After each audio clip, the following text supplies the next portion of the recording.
Глава Коми тем временем в своем сегодняшнем обращении подробно рассказал и о комплексном развитии сельских территорий. В прошлом году на эти цели было потрачено 237 миллионов рублей. 92,5 из них были привлечены из федерального бюджета.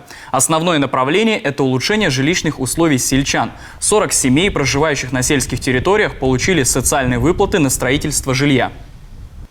Очень востребованным инструментом был в 2021 году, и я думаю, что останется в 2022 году, это ипотека, сельская ипотека, и в 2021 году ей воспользовались более 300 семей. Напомню, условия, они очень выгодные, это по 3%, объем средств до 3 миллионов рублей, а самое главное, что выдается эта ипотека на 25 лет. Понятно, что достаточно спокойно ее можно выплачивать, и поэтому она настолько востребована.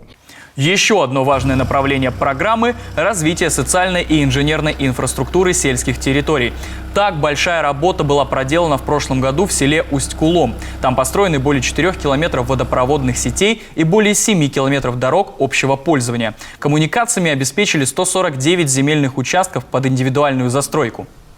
Это тоже очень важно, потому что очень часто на встречах вы критикуете, и абсолютно правильно, в том, что дом построили, ни дороги нет, ни воды нет, ни света нет, и все это приходится делать самим, и это неправильно. Комплексное развитие – это комплексное развитие, когда и дорогу подводят, и воду подводят, и свет, и это действительно тогда комплексное развитие.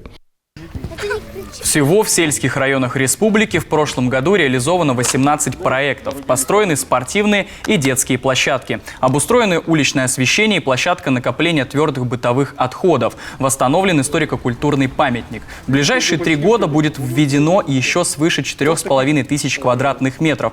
Улучшить жилищные условия смогут более 100 сельских семей за счет социальных выплат, и еще более сотни семей планируют взять на эти цели льготные жилищные кредиты. Но в этом году в 8 селах Ижемского, Сыктывдинского, Каркеросского, Удырского и Усть-Куломского районов будут реализованы 10 различных проектов по благоустройству территорий. Проведут и реконструкцию автомобильной дороги к поселку Гуляшор в Прилузском районе.